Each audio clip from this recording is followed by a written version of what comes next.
Za nastavitev Gmailovega računa izberemo mail, izberemo Google Mail, prvo vpišemo naše ime,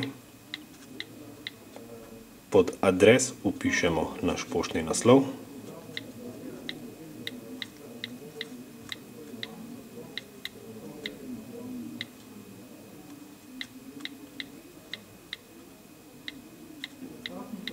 pod password vpišemo naše geslo,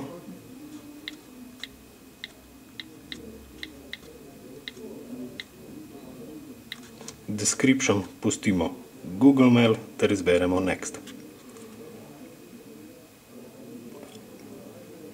Izberemo, kaj želimo sinhronizirati, ter za dokončanje izberemo Save.